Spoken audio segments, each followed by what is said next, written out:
Buenas noches, bienvenidos un jueves más a Pozo Blanco al Día.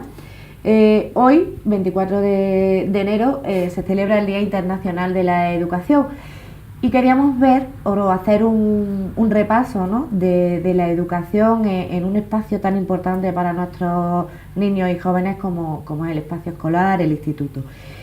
Para agrupar toda esta franja de edad, estamos con Ana Belén Reyes, directora del CEI Ginés de Sepúlveda y profesora de infantil, que nos va a centrar más bien en lo que es la primaria, infantil y primaria, y con Bartolomé Calero, que es profesor de tecnología en el IES Antonio María Calero, y además responsable del proyecto Pozo Blanco Educa, por lo que recientemente habéis tenido más contacto con todo lo que es la juventud y problemas tan concretos como, por ejemplo, el bullying y el ciberbullying, que hablaremos ahora.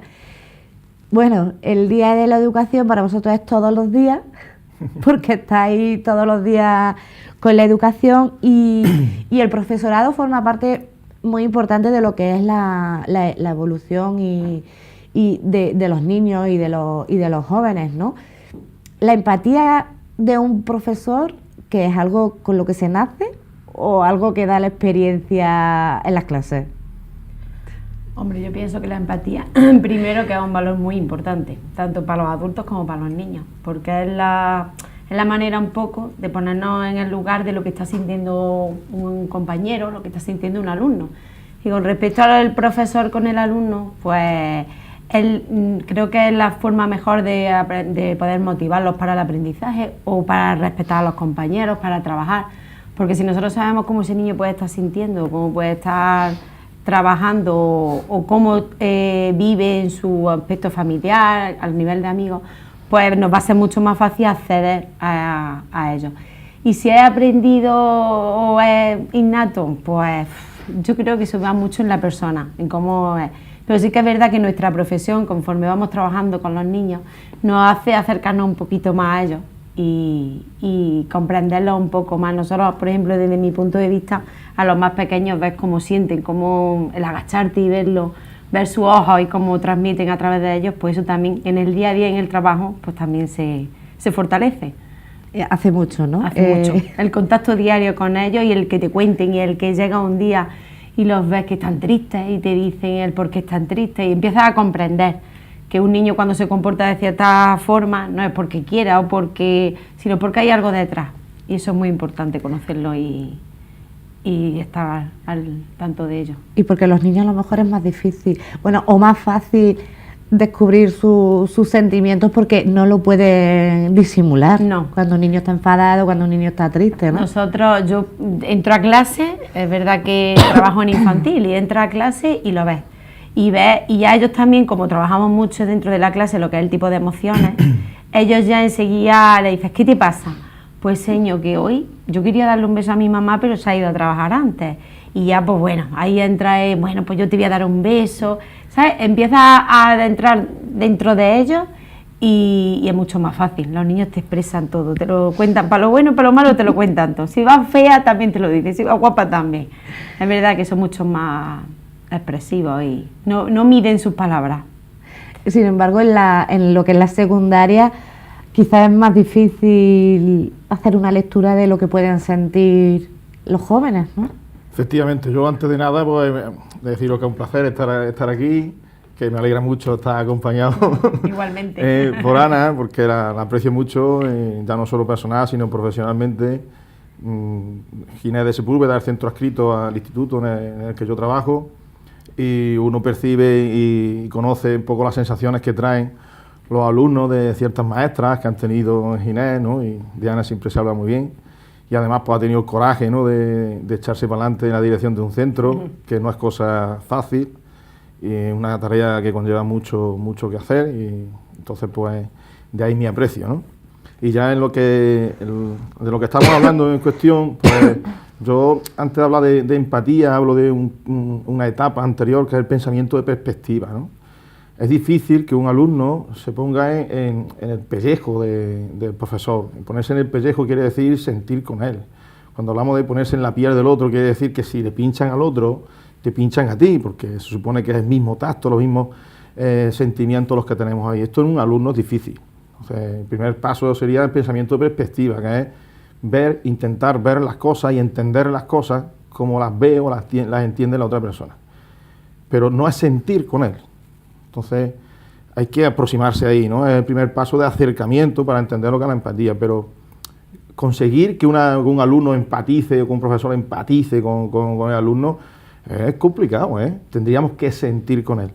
En ese sentido, quizá los profesores pues tengamos más posibilidades de hacerlo, porque hemos pasado ya, ¿no?, por esas 6 horas sentados en esa silla diariamente, sabemos lo que supone eso, sabemos la inquietud que es, sabemos qué supone, qué sentimientos, qué emociones nacen cuando uno está sentado en una silla, está escuchando algo que no le interesa, o está escuchando algo que sí le interesa, o está encontrando un profesor o una profesora que le cae bien, o encuentra un profesor o una profesora que no le cae bien. Entonces nosotros ya hemos pasado por ahí, eso nos da pues más posibilidades de tener empatía, ¿no? Pero al alumnado yo pienso que habría que exigirle, entre comillas, ¿no?, pues que tuvieran ese primer paso, ese acercamiento que es el pensamiento de perspectiva, es decir, que entiendan cuál es la labor del profesor, de la profesora, que entiendan cuáles son nuestras inquietudes, que entiendan que nuestro objetivo, nuestro trabajo son ellos mismos, y desde ahí pues ya podemos empezar a trabajar lo que es la empatía, ¿no? Entonces luego pueden sucederse situaciones dentro de un aula que sí nos llevan a expresar, ¿no?, pues más empáticamente lo que está sucediendo tanto desde el punto de vista de una persona o de la otra. Pero yo empezaría por el pensamiento de perspectiva. Lo veo por ahí una vía más ágil para llegar a lo que es la empatía. La empatía es uno de los valores que se tienen que tener en cuenta en el trabajo nuestro diario, porque nos acerca a las necesidades de nuestros educandos, ¿no?, de nuestros alumnos, de nuestras alumnas. Entonces nos propicia, digamos, pues buscar herramientas que den respuesta a esas necesidades. Entonces, desde ese punto de vista, es muy interesante que el profesorado tenga ese pensamiento de perspectiva o tenga esa empatía. Y que el alumnado también lo tenga, pues acerca a que haya una convivencia mejor. Es decir, yo la empatía, el pensamiento de perspectiva, lo veo más necesario para convivir que para aprender una materia. Dentro de un aula tiene que haber una convivencia. Vivir es tener objetivos y convivir es compartirlos. Por lo tanto, dentro del aula, las 30 personas que nos demos encuentro allí, 32, quizás ya demasiado, aunque yo recuerdo mi época de estudiante en la EGB, ¿no?, y nos juntábamos allí 48, yo no sé cómo podrían aquellos maestros, ¿vale?, que teníamos y que algunos han sido compañeros míos, de hecho, ¿no? Y en esa clase, en ese aula, pues nos damos en cuenta 30 y tantas personas, ¿no? 30 y tantas personas que son objetivos, intereses, emociones que tenemos que compartir. Y para compartirlas, que es el hecho de convivir, tenemos que tener empatía o tenemos que tener ese pensamiento de perspectiva. Entonces, desde una buena convivencia se produce un buen aprendizaje y una buena enseñanza. Entonces, la empatía es necesaria para convivir, para vivir, y ello va a propiciar que haya un buen ambiente donde se pueda enseñar y aprender. Porque hay una cosa curiosa ahí, que si no se aprende, yo no enseño. Claro. Entonces, mi objetivo tiene que ser que ellos aprendan. Al vacío, ¿no? Claro. Que no... Sí.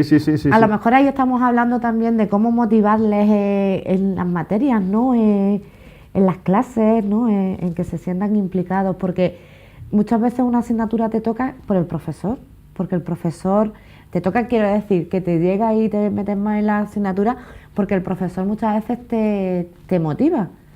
No sé cómo sucede eso. Vosotros que estáis... Hombre, yo ahí de lo que dice Bartolomé, eso es así. Nosotros siempre transmitimos a los padres que antes de enseñarles a sumar, estoy hablando de infantil y primaria, o de restar o de leer, es importante que aprendan una serie de valores y que en la clase haya un mínimo de respeto entre los compañeros, entre el profesorado hacia los compañeros y viceversa, porque es que sin eso no se llega a nada. Si no hay una convivencia y unos valores de tolerancia, de respeto, de respetar las diferencias, porque no todos somos iguales y hay una diversidad también entre el alumnado, pues es ganita de que te mates queriendo meter una materia, y el profesorado, claro que llega, no todos los niños interactúan igual con el profesorado por la forma de ser, por la forma de tratar la materia, y eso ayuda mucho a que el alumnado tenga más interés o más motivación.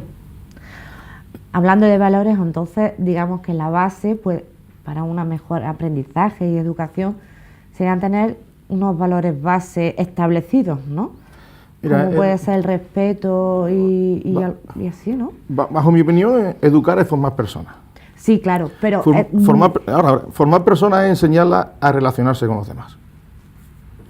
Es así. Y para relacionarse con los demás, las personas debemos tener 3 cosas, básicamente, bien claras. La primera de ellas es conocer y controlar nuestras emociones.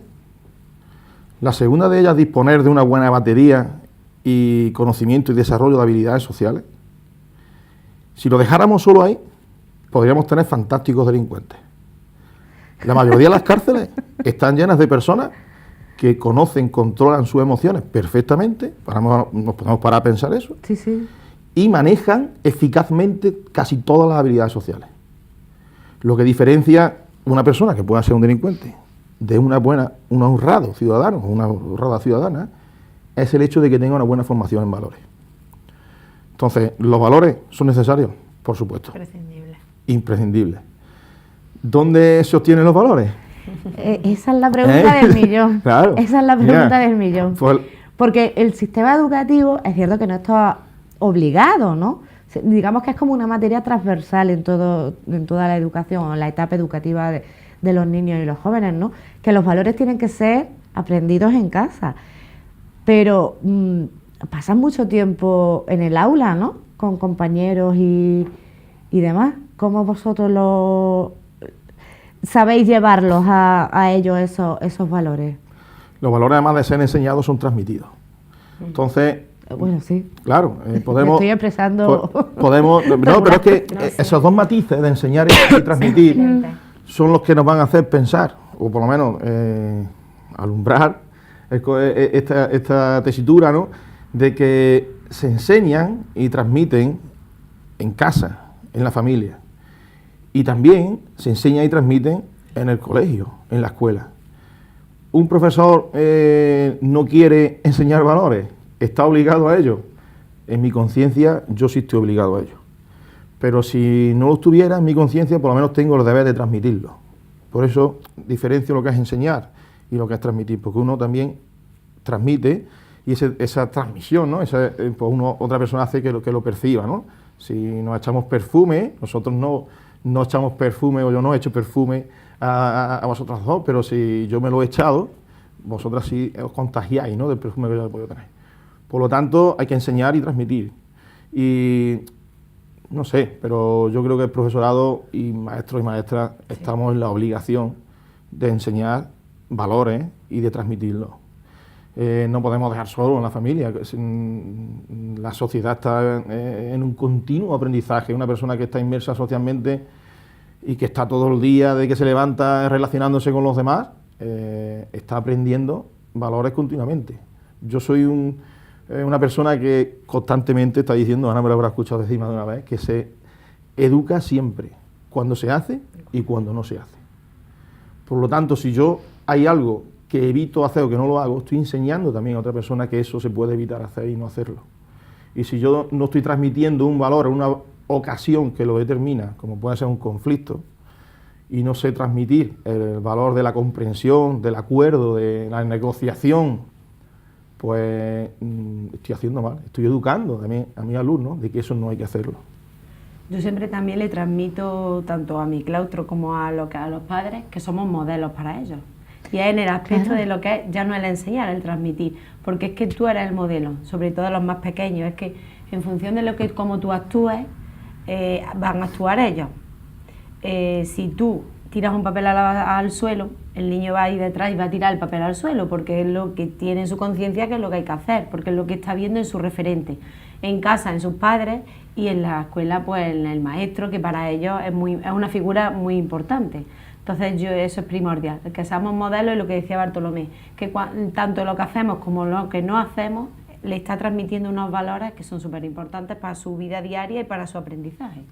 Pero claro, también lo que tú estabas diciendo de padres y profesores como referentes, equilibrar esos valores, ¿no?, entre familia y escuela, tiene que ser muy complicado, ¿no? Bueno, porque claro, ni todas las escuelas son iguales, ni todas las familias son iguales, partiendo de la base. Hay que intentar tener siempre que haya un mínimo de relación entre la familia y la escuela y el profesorado.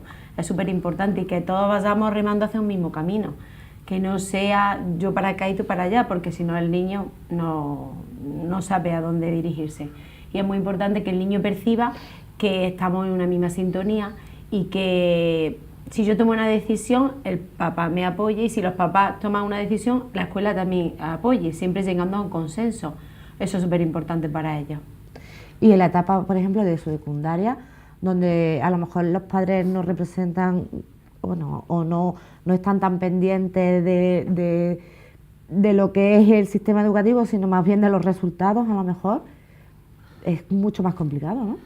Más complejo, más complicado. Digamos que en la etapa de preescolar, la etapa infantil, es donde de los 6 a los 12 años, pues es donde los niños tienen la capacidad más alta de su existencia quizás, de aprender y de esos valores y de escuchar, de apuntar en ese librito blanco que tenemos en la cabeza todas esas cosas, ¿no? Pero es a partir de los 12 años, hasta los 16, ahí o los 20 años, en la adolescencia, donde uno ya empieza a interiorizar las cosas y a creérselas. Pero claro, para ello tenemos que tener una base ya construida, ¿no? Entonces, no podemos trabajar sobre algo que no hay. Unos cimientos, digamos. Tiene ¿no? que haber unos cimientos ahí, ¿no? Esos cimientos, pues, se construyen en esos años, donde se desarrolla básicamente el coeficiente intelectual de las personas, donde se aprenden muchas cosas, pero que las hacemos porque nos dicen nuestros papis que las tenemos que hacer. Pero cuando uno realmente las descubre, las interioriza, luego es en la etapa, ¿no? Cuando de dice, secundaria. Esto es lo que yo quiero, Entonces, porque esto es lo que yo hago porque quiero yo esto, esta es mi personalidad, esto es lo que yo quiero hacer, ¿no? Y cómo quiero hacerlo y cómo quiero ser. Lo que en ningún momento la escuela va a sustituir la labor de la familia. Sí, doy respuesta a ello, a la pregunta que me hace, que cómo equilibrar, ¿no?, esa formación en valores entre familia y escuela. Es que no podemos equilibrar. Claro, más bien está dirigido la pregunta casi a la etapa. Yo hablo de colaborar con la familia en esa formación, hablo de acompañar en el tiempo que los niños están en la escuela. Están 6 horas al día con nosotros. Es decir, si el profesorado obviara este tema, estamos diciendo que 6 horas de la vida de ese niño o de esa niña no va a tener una educación correcta, porque ya digo que la educación es formar personas, y formar personas, vuelvo a repetir, emociones, habilidades sociales y valores. Es que muchas veces pasáis más horas con ellos que los propios padres, porque en la vida actual, o sea, entre luego el trabajo, las actividades extraescolares, No sé si ellos con nosotros también. Claro, sí. No sé si me entiendo. Que nosotros estamos con ellos, pero no sé si ellos con nosotros. Eso se lo digo alguna vez a mis alumnos. Digo, oye, ¿estáis conmigo o estáis en modo ahorro energía? Donde ya solo pues, tenéis la energía suficiente como para respirar, ¿no? Bueno, muchas veces hay que hacer un kick-cut para poder reiniciar. Y ahí también puede dar respuesta a cómo llamar la atención, ¿no? Preguntabas antes, ¿no? El profesorado, ¿no? Porque a veces podemos caer en la monotonía. Y eso hoy tengo que soltar este tema, lo suelto y cierro la puerta, cierro la carpeta, la puerta y me voy, ¿no? Pero no, afortunadamente hoy no ocurre eso. Bueno, si uno quiere, sí puede dejar que ocurra. Es decir, eso depende mucho también del profesorado, ¿no? Y del alumnado también, pero ahí tenemos gran parte o gran porcentaje, en ese porcentaje de crear la atención o de suscitar de la chispa, ¿no? El alumnado, pues el profesorado tiene mucho que decir. Yo ahí hablo mucho en mi charla y eso de huevo Kinder, ¿no? Ella la escucha también, ¿no? Cuando iba a comprarle un huevo Kinder a mi hijo, ¿no? Pues siempre me decían, ¿qué me va a tocar? ¿Qué me va a tocar? ¿Qué me va a tocar? ¿El huevo Kinder? ¿Qué me va a tocar? Nunca me dijeron a qué sabe el huevo Kinder. Decía, yo buscaba en el interior, ¿no? Buscaban la sorpresa que había dentro. Es decir, lo que es la asignatura de tecnología, lo que es la asignatura de matemáticas, de francés, de inglés. Los alumnos saben lo que es, pero ahora hay que buscarle algo que Que despierte que sorprenda, su ¿no? motivación. Y ahí tenemos Claro. mucho que ver nosotros. Entonces, Quieren pues, el resultado y a lo mejor lo que cuenta es el proceso, ¿no? en el proceso de enseñanza, el 70% de lo que un niño percibe en el aula es el cómo se hace. Es decir, no es el qué se imparte, el qué se dice, sino cómo se lleva a cabo, cómo se traslada nuestra enseñanza, ¿no? Cómo se traslada nuestros conocimientos o cómo se ayuda al alumnado que adquiera los conocimientos, cómo lo hace, cómo lo desenvolvemos, cómo gestionamos la persona en sí. Hablo de mi persona, ¿no? Cuando yo estoy trabajando, pues el 70% de lo que ven mis alumnos es a mi persona. Un 20%, ¿cómo lo hago? Es decir, qué estrategias, si utilizo medios digitales, si utilizo, pues yo qué sé, trabajos, proyectos, tecnología, pues es una asignatura que tiene un amplio abanico y que da oportunidades para trabajar con herramientas, y tan solo un 10% se van a fijar en lo que yo sé. Y esto sucede así básicamente en los primeros cursos de secundaria, y ya sí quizás en bachillerato, cuando ya preparamos a nuestro alumnado pues con vistas a una universidad o una prueba de acceso a la universidad, pues evidentemente los alumnos ya van con una responsabilidad mucho más alta, con unas miras más altas, y entonces exigen al profesorado que sepa, ¿no? Entonces pues, ahí vamos ya a meter caña, ¿no? Y ahí sí quieren ellos que el profesorado sepa de lo que está hablando para resolver las dudas y que ellos, pues evidentemente accedan o vayan a esa prueba con garantías de éxito. Pero sí que es verdad que antes preguntabas que si los padres le dan mucha importancia más a lo que es los resultados. Sí. Y es que en general, yo hablo desde mi etapa, imagínate lo que son unas notas, un boletín de notas en infantil. De infantil, sí, sí. Pues para los padres es súper importante el abrir y que todo esté verde. Y a lo mejor no nos preocupamos de que mi hijo haya adquirido otras cosas, como eso, yo trabajo mucho lo que es las relaciones sociales en infantil, porque al principio empiezan a jugar individualmente, luego el juego un poco paralelo, y ahí trabajamos mucho para que aprendan a relacionarse y para que aprendan a jugar juntos, para que estrategias, y no le damos tanta importancia a eso. También la sociedad en general es todo estadística y todo. Sí, bueno, pero qué colegio, qué pueblo tiene mayor índice de aprobados, y al final muchas veces nos quedamos en eso y hay cosas más pero ahí la importantes. culpa es verdad que de los padres, y te lo digo como tal, de que yo digo, uy, pues mi hija todavía no sabe escribir la A, pero su amiga sí. Y bueno, a lo mejor hay algunos que dicen, bueno, va al cole feliz, está aprendiendo, está disfrutando, y a lo mejor no es tan importante hoy escribir la A Ya te digo que no. o no. Pero sí es verdad que existe como una especie de competición, ¿no? De que mi hijo tiene que tener los resultados bien, no lo estamos sobreprotegiendo muchas veces. Mira, te puedo contar anécdotas de niños que faltan una semana en infantil y que vienen los padres a pedirte la tarea, faltan porque están enfermos, y vienen a pedirte lo que todos los días se está haciendo en la clase para trabajarlo en casa. Pero vamos a ver, que estamos en infantil, ¿vale? Que es que el niño está enfermo, que no pasa nada, y es lo que decimos, que nos preocupamos mucho de lo que el niño tiene que aprender o si tiene que hacer una ficha, cuando eso a veces es lo menos importante. Sí, pero cuando me refiero también a la sobreprotección, es como, no sé, antes, o por lo menos a mí me educaron el estudio era una responsabilidad mía, es tu responsabilidad si quieres el día de mañana. Ahora los exámenes son de los padres. Sí, las tareas, cómo Sí. los padres se ponen con las tareas, ¿no? Es que cómo escucha, miran el resultado, ese comentario lo escuchas, mañana tengo un examen y te quedas así, y es que el que tiene el examen es su hijo. Pero ¿dónde está el error?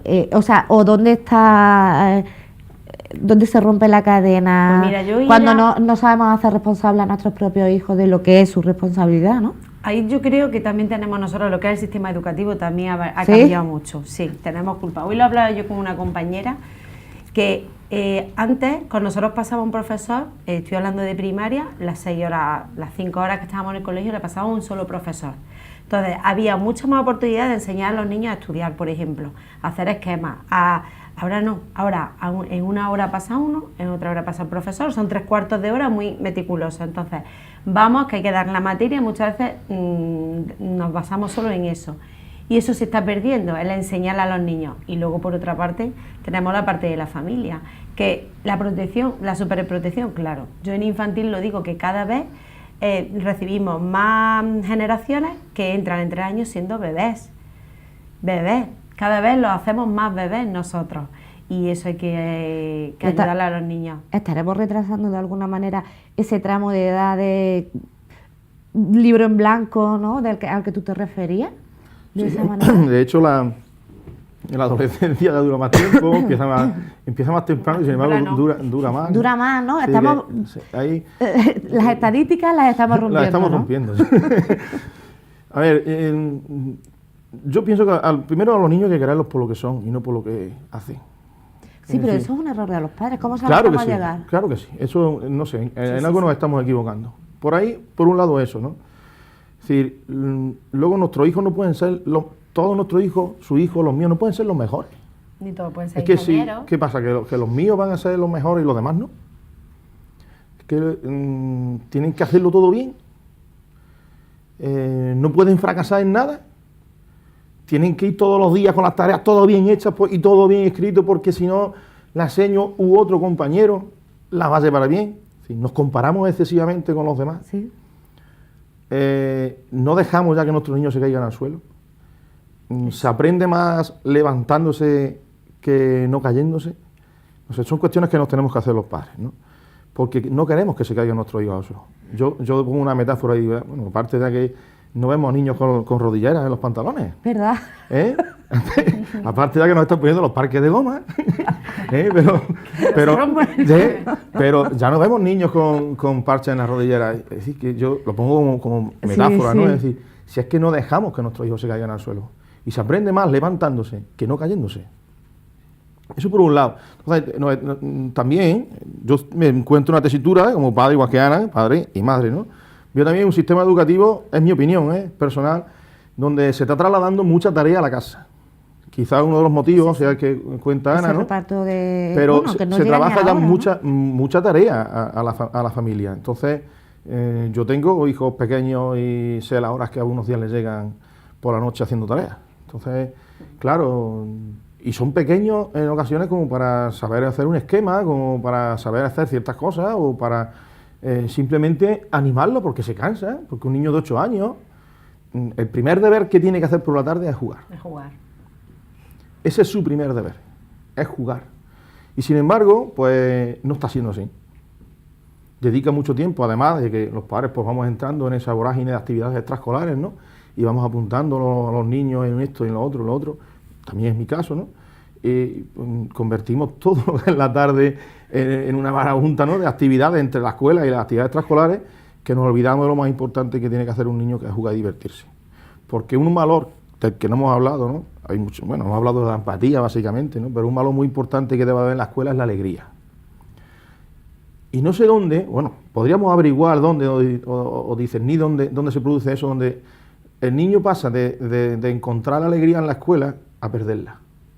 Entonces, generalmente cuando los niños van a primaria, los primeros cursos van súper contentos. Y vamos viendo cómo poquito a poco el niño va creciendo, las tareas van aumentando, todo empieza a complicarse y esa alegría con la que nuestros hijos o nuestras hijas han ido a la escuela, pues empieza a difuminarse, se va, se pierde y ahora llegamos a secundaria y entonces pues encontramos a alumnos que han perdido la alegría. Entonces se ha roto el vínculo entre escuela y alegría. Y tanto profesores como padres como sociedad tenemos que recuperar eso. Porque, y lo voy a explicar, lo voy a razonar, porque cuando se pierde el vínculo entre escuela y energía y alegría, hace falta otro valor, que es el esfuerzo. Y otro más, que es la renuncia. Y otro más, que es el sacrificio. Y los valores de esfuerzo, renuncia y sacrificio son vocablos que en la sociedad actual parece que no cuadran. Entonces, ¿por qué? Porque nuestros jóvenes, nuestros hijos, se guían más por vocablos como me apetece, no me apetece, lo hacen los demás o no lo hacen, me gusta o no me gusta. Y claro, y uno empieza a pensar, ¿y por qué esto ha cambiado tanto?, ¿no? Porque ahora tengo que explicar yo a mi hijo que hay que esforzarse. Y a mis alumnos hay que decirle que hay que esforzarse. Y que esforzarse supone pues, dejar de estar en modo maceta, como yo digo en la clase, ¿no? Que está ahí un poquito de energía, mueve así un poco, ¿no? La cabeza, sí. Y hay que esforzarse por atender, hay que esforzarse por trabajar, hay que esforzarse, y el esforzarse supone sacrificio, y el sacrificio supone renuncia. Esa palabra renuncia, que puede ser una palabra muy fuerte para algunas personas y no tan fuerte, ¿no? Porque todos renunciamos a algo en la medida que vamos haciendo cosas. Bueno, entonces, que tenemos un objetivo. Porque tenemos objetivos a cumplir, todas las personas. Desde el momento que nos levantamos empezamos a tomar decisiones y cada decisión que tomamos conlleva una renuncia a otra cosa, ¿no? Pero, claro, las personas que ya tenemos eso razonado y entendido, pues funcionamos y eso lo llevamos bien. Pero hay que enseñárselo a nuestros hijos. Entonces, ya digo que esa dificultad para encontrar el sentido al esfuerzo, al sacrificio, la renuncia, en parte, creo yo, esto es una opinión mía personal, viene a esa ruptura, ¿no?, entre la alegría y la escuela. Y puede ser que ahí, cuando llegan ya a la secundaria, cuando ya deja de ser obligatorio, muchos abandonan o continúan dependiendo, ¿no? Puede deberse a eso, ¿no? Porque no deja de ser curioso, porque yo veo a decir, la sobrecarga de tareas en la casa, pero no saben hacer esquemas y los niños estudian la lección de forma de memoria, y sin entender ni comprender ni asimilarlo, y en el momento que pierden el hilo de la frase, ya se pierden completamente. Es eso, es la falta de enseñarles las técnicas de estudio, pues para que lo comprendan y les acabe gustando, ¿no? Estamos haciendo niños mecánicos, que tengo que hacer esta actividad, me tengo que estudiar esta frase y punto. Y es verdad, yo estoy de acuerdo con él en lo de la sobrecarga de tareas, en que cada vez se le da más tareas, por decirlo así, a lo que es la familia con respecto a la escuela. Y antes pues nosotros desarrollábamos nuestro trabajo en la escuela y siempre llevábamos algo a casa, pero era como un complemento. Pero ahora es que gran parte va a la casa. Y eso, con todas las actividades que se están desarrollando, extraescolares, que bueno, que también son necesarias y que a algunos pues les viene bien, sobre todo el tema de deportiva, claro, y que también les viene. Pero sí es verdad que el tiempo de juego, yo se lo digo siempre, un niño de primaria no puede estar más de 2 horas sentado haciendo tareas. Es que en la tarde tienen 1 hora y hay 1 hora para trabajar, pero hay otras horas para disfrutar, que es que no dejan de ser niños hasta 12 años, que si ya los estamos metiendo en casa 5 horas, pues yo sé por compañeros que tienen hijos mayores, que se acuestan a las 10 de la noche terminando tareas. Sí, es lo que ha dicho Bartolomé. Pero luego también es cierto que a veces como profesores, yo por lo menos soy una persona que yo me analizo continuamente para ver si estoy haciendo bien las cosas o no. Y yo creo que ya debemos de empezar a pasar del sistema tradicional. Es decir, nuestra sociedad ha evolucionado un montón. Es decir, nuestros niños no son los niños que éramos antes nosotros. Los padres tampoco son los padres que había antes. Es decir, la conciliación familiar es diferente. Las circunstancias sociales son distintas. Es decir, ha cambiado tanto la sociedad en 20 años, por ejemplo. Yo llevo 23, 24 años dando clases, pues ha cambiado un montón, la sociedad ha cambiado vertiginosamente. Y sin embargo, nos queremos empeñar en seguir manteniendo el mismo estilo de clase, ¿no?, de enseñanza. Afortunadamente, tenemos ahora mismo acceso y podemos formarnos si queremos y llevar a cabo otro tipo de pedagogía en la aula. Es decir, existe aprendizaje basado en proyectos, existe la clase de revés, existe la gamificación del aula, es decir, nuevas estrategias pedagógicas que hacen que el alumno recupere esa inquietud, recupere en parte esa alegría de ir a su clase, de ir a su instituto, de ir a su escuela. Producen una descarga también de tareas en la casa, en la familia, es decir, porque son estrategias que huyen ya de la pedagogía aquella tradicional, ¿no?, donde pues, bueno, se da la clase magistral delante de los alumnos y luego pues mandar tareas para casa. Pues simplemente la clase de revés es todo lo contrario. En clase los alumnos investigan por sus medios, gracias a los medios digitales que tenemos a nuestro alrededor y a tanto ordenadores, internet, con acceso a internet como smartphone que podamos tener, oye, pues nos brindan unas posibilidades enormes de poder investigar por nuestra cuenta y las tareas las hacemos en clase. De manera que investigar se convierta en una actividad entusiasta, en una actividad creativa para la persona, para el alumno, con lo cual despierta la creatividad y genera la autoformación y el aprendizaje individual, la autosuficiencia para aprender.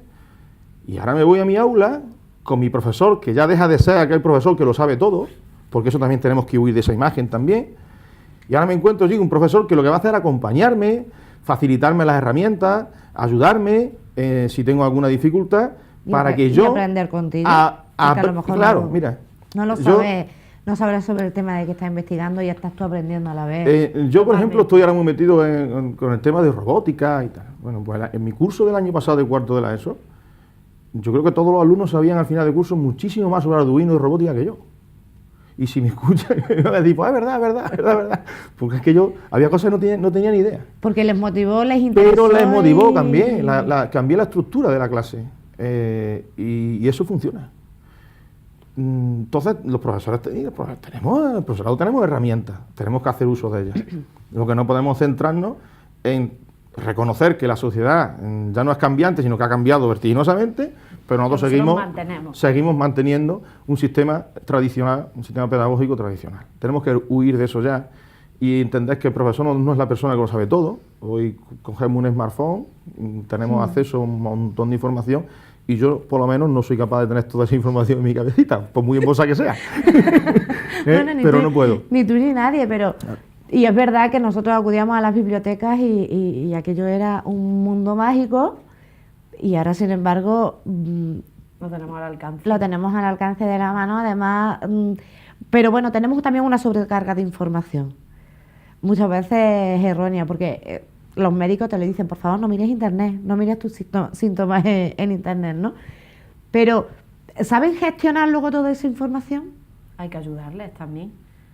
Porque tienen es bárbaro el acceso que tienen y a contenido de todo tipo, ¿no? ¿Cómo se les ayuda a gestionar esa información? Nosotros, por ejemplo, trabajamos en infantil, trabajamos, por ejemplo, por proyectos, ¿no? Y entonces ahí investigamos mucho y se coge mucha información. Nosotros cogemos toda esa información, pero ahora hay que enseñar a los niños a ver qué es la información válida y cuál es verdad y cuál no es verdad, porque nos encontramos con informaciones que pueden ser erróneas, incluso que pueden hacerle daño a los niños. Pues eso trasladado a cuando un niño abre un internet y busca cualquier cosa, pues la información que le llega hay que tener mucho cuidado, y eso sí que hay que trabajarlo con ellos. Hay que darle información y formación sobre los peligros que puede tener. El acceso, ese fácil acceso que tenemos a esa información, hay que saber canalizarlo un poco y saber utilizarlo. Es difícil porque son pequeños y es difícil para nosotros, imagínate para ellos. Pero sí que es verdad que hay que intentar ayudarles a ver qué es lo que nos sirve y qué es lo que no nos sirve. Pero es un poco como decía Bartolomé, no vemos niños con rodilleras porque no los dejamos caerse, sin embargo le dejamos un móvil en la mano cuando nos dice estoy aburrido, que es la peor frase que puede escuchar un padre, estoy aburrido. Pues yo me encanta que mi hijo me diga que está aburrido. Sí, pero parece que cuando un niño te dice estoy aburrido, parece que está esperando que le tires el móvil. No somos capaces de dejar los sonos en el parque y le dejamos el móvil en la mano. Cuando un niño te dice que está aburrido, dice ahí se va a despertar su imaginación, porque el aburrimiento le va a durar poco. Y es verdad que a lo mejor ellos están esperando, y yo hablo por el mío, de estar esperando que les des, toma los dibujos en el móvil o toma los juegos. No, tú estás aburrido, pues tú verás. El tiempo que tú tienes para aburrirte, a ver qué haces. Y al final llega, y si no te hace una procesión, que mi hijo de procesión, la imaginación empieza a funcionar, porque al final sus cabezas no se paran. Empiezan a ¿qué puedo hacer? Y al final, yo ojalá todos los niños tuviesen momentos para estar aburrirse, que por lo que hablábamos antes, es un problema que tienen ahora mismo los niños, que no tienen tiempo de aburrirse. Lo tenemos todo ahora sales del colegio, comemos, luego vamos a una actividad, otra actividad, hacen los deberes, a cenar y a la cama. No tienen momento de aburrimiento. Y eso es súper importante. que tengan su momento de aburrimiento, Sí, que no sí. pasa nada porque No, se... ni mucho menos, que No, no, en siempre absoluto. es El aburrimiento despierta la creatividad y es fantástico. No pasa nada. Hemos Pero visto... hablando, por ejemplo, de la sobrecarga de información y del acceso a ese volumen de información sin clasificar, para la etapa a lo mejor de primaria, no sé cómo se puede orientar, pero para la de secundaria, eso es un mundo, ¿no? En primaria lo que siempre le decimos a los padres es que toda la información a la que puedan acceder, pues que tienen que ayudarles. ¿Cómo? Pues que un ordenador no puede estar solo en casa, es solo en su habitación, porque el niño puede meterse en su habitación o creer tú que está dormido y estar metido. Es verdad que esa información tiene que estar un poco protegida. También es verdad que ahora los medios tecnológicos pueden... Los controles parentales. Puedes controlar lo que el niño ve y lo que el niño no ve, y siempre que esté a la vista y que tú controles lo que ve, porque hay información que puede ser dañina para ellos. Ahora secundaria es otro mundo. No, yo lo relaciono Secundaria esto... pone el padre el control parental y acto seguido el chaval lo desactiva. Lo desactiva, ya saben más que nosotros. Ellos han nacido en la era digital, nosotros somos inmigrantes digitales, como se suele decir, ¿no? Yo digo, son niños teclas y nosotros somos niños que estamos aprendiendo a ver qué tecla hay que darle para intentar estar a su altura, ¿no? Pero, como decía antes, la sociedad ha cambiado y hemos pasado, como decía, una etapa donde todo se aprendía en la escuela y en un tiempo determinado y accedíamos al mercado laboral, ya lo habíamos aprendido todo. Hemos pasado ahora a una sociedad en la que debemos de estar continuamente aprendiendo. Entonces esto exige que las ciudades estén preparadas, que una localidad esté preparada para, digamos, satisfacer las necesidades de aprendizaje que toda persona va a tener en todo momento, porque hay muchas relaciones y eso exige de nosotros que nos vayamos aprendiendo continuamente. Añadimos y metemos ahí el paréntesis de que se aprende siempre cuando se hace y cuando no se hace, ¿no? Entonces, el acceso a la información es una herramienta fantástica. Es decir, tener esa cantidad de información es fabuloso. Pero claro, si está ahí, pero no sabemos acceder a ella, o no queremos, o no caemos, ¿no? Porque yo lo pregunto a mis alumnos cuando mando algún proyecto, cuando hablo de investigar, ellos utilizan mucho el smartphone, el teléfono móvil, ¿no? Pues lo utilizan mucho, pero generalmente no lo utilizan para buscar información, y mucho menos para formarse. Es hasta que tú lo orientas y dices, mira, no, pues es que en YouTube puedes encontrar un videotutorial o buscar esta página web donde vais a encontrar videotutoriales, vais a encontrar formación de cómo hacer esta práctica, de cómo... Pues entonces ellos empiezan ya y tú vas dándole por los cauces para que ellos empiecen a iniciarse en eso, ¿no? Eso lo trasladamos a la casa y es exactamente igual, ¿no? Pues si a tu hijo o a tu hija le das una herramienta digital, tienes que decirle qué es lo que hay que hacer y cómo se hace con ella. Evidentemente, si han aparecido en nuestras vidas, pues todos los medios digitales y este acceso a Internet, esto exige ahora a los padres, a la familia y a la escuela que forme en esas dos direcciones, porque ahora existe una convivencia social y una convivencia digital.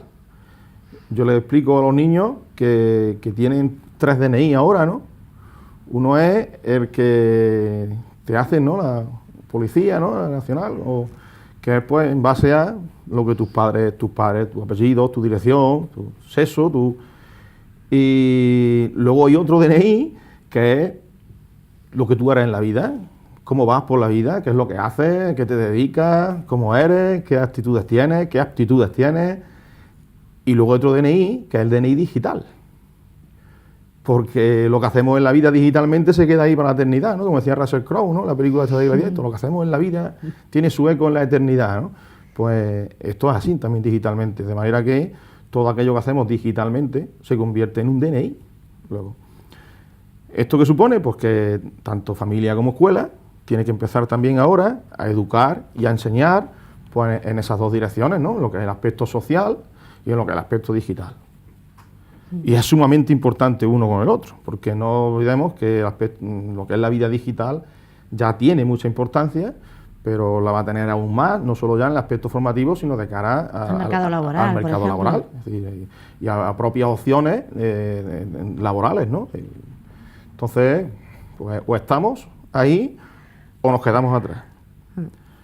A mí, personalmente, para mí, esto supone también una contrariedad que me duele mucho, porque el acceso a la información, las relaciones que se puedan tener digitalmente, influye mucho en las personas. Y pienso que Ana puede estar de acuerdo conmigo en que primero segrega quién tiene acceso a la información, quién no lo tiene, ya segrega, y luego pues puede originar pues discriminación, ¿no? Y eso pues, la sociedad evoluciona en ese sentido y crea esas circunstancias que... Pero que quizás porque Internet nos ha dado muchísimas herramientas que ahora tenemos que aprender a manejar y que a base de caídas es como estamos aprendiendo, porque tenemos aquí sobre la mesa, por ejemplo, la guía del bullying y ciberbullying. El bullying, no olvidemos que es el acoso de toda la vida, pero el ciberbullying, estábamos hablando antes que es incluso más peligroso porque está fuera de control, ¿no? Y pensamos a lo mejor que de la impunidad que podemos tener en nuestra vida digital, pero que queda ahí, que es nuestro DNI digital, ¿no? No, es así, claro, los padres tenemos que ser conscientes de que es una realidad y hay que tomarlo como algo positivo. Es decir, tenemos que generar expectativas positivas en torno a ello, porque luego se cumplen. ¿Vale? Las expectativas se suelen cumplir. Esto es el efecto Pigmalión, ¿no? El escultor, ¿no? Que hace una figura de una mujer y tanto le gustó la figura aquella, que Pigmalión, ¿no? Tanto le gustó aquella figura que le pidió a la diosa Afrodita que se hiciera realidad, ¿no? Y se hizo realidad. Entonces, pues la diosa la convirtió en una realidad, ¿no? Ese es un mito, ¿no? Filosófico que nos viene a decir esto, que a veces las expectativas que tenemos se hacen realidad. Luego, si esas expectativas son positivas, pues convertiremos o vamos a convertir que el acceso, la relación que nuestro hijo, nuestra hija, nuestro alumnado tenga con la vida digital, pues sea positiva.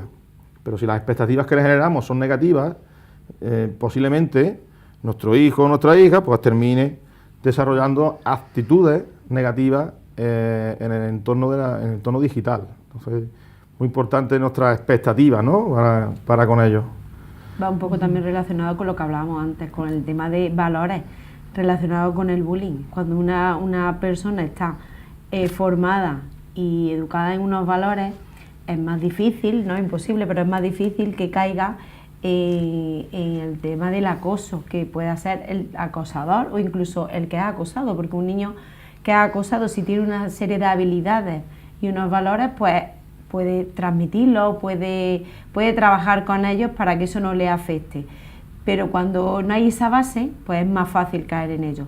Y lo que hablábamos del ciberbullying, que es muy complicado controlarlo y es muy fácil hacerlo. Yo mando un mensaje y ahí quedó y no tiene una respuesta inmediata que me pueda hacer daño. Y eso pues afecta. Afecta mucho y yo creo que eso deberíamos hacer un debate exclusivo, porque me está encantando la charla que estamos aquí teniendo, pero creo que deberíamos emplazar a otra mesa redonda, porque vamos, es impresionante todo lo que se puede sacar de vosotros dos, sobre todo. Pues muchísimas gracias por habernos ofrecido esta charla, este espacio tan ameno sobre la educación, sobre los valores, sobre escuelas, familias y todo lo que estamos aprendiendo con vosotros. Y nada, que celebréis el Día de la Educación y el Día de la Comunidad Educativa también, que tenéis vuestro día especial con todos los alumnos que seguro que están súper motivados. Muchas gracias y encantada de haber estado aquí acompañando a Bartolomé. Muchísimas gracias. No sé. Pues ahora nos vamos a una pausa publicitaria y volvemos después con un reportaje sobre el programa de voluntariado infantil que un año más está llevando a cabo la biblioteca de Pozo Blanco con el alumnado de quinto de primaria.